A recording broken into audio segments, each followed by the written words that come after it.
I'm Josh Carvajal with the Vermont Agency of Natural Resources Rivers Program, and we're here in Mount Holly looking at a culvert that was replaced last fall. It was an emergency repair. That the original culvert got clogged from beaver dam activity, and the town needed to do an emergency replacement.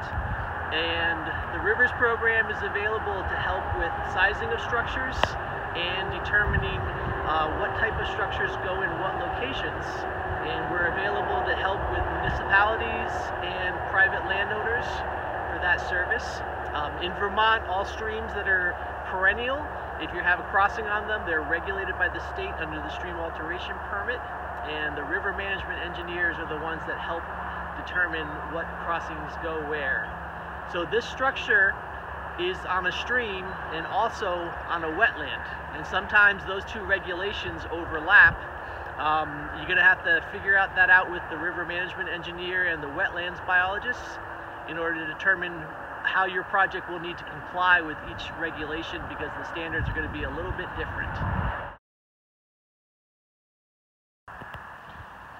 So what you're looking at is a corrugated metal pipe that was a replacement structure for an old boiler tube that had rotted out and that a beaver had built a dam in. And this is a temporary replacement because it was an emergency repair. You'll also see the stacked stone, which is acting as a head wall for this structure and maintaining the existing toe of slope for the road, which is an important standard to meet when it comes to the wetland being associated with the adjacent stream channel.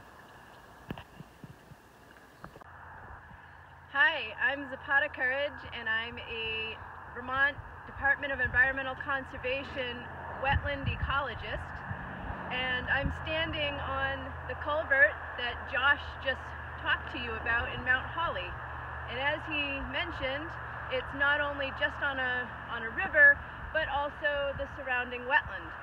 So for this project, it required both a stream alteration permit as well as a wetland permit. For private landowners, state or municipalities, if you're going to be doing work within a wetland or within 50 feet of a wetland, you may require a wetland permit. For culverts, there's 3 different ways in which permitting can take place. If you're just replacing a culvert and the amount of work in and around it is less than 250 square feet, then we can approve it as an allowed use and no permit is needed. If the amount of work is going to be more than 250 square feet, perhaps you are going to be putting in a larger structure or widening the road, then we have what's called a non-reporting general permit. It requires a registration and a calculation of your impact area. And your impact area must meet certain thresholds. If your project is going to exceed those thresholds, then we need to go into the normal permitting process. That is fee-based, based on the amount of impacts that are occurring within the wetland itself and within 50 feet of the wetland, at which point I can help you with that process as well.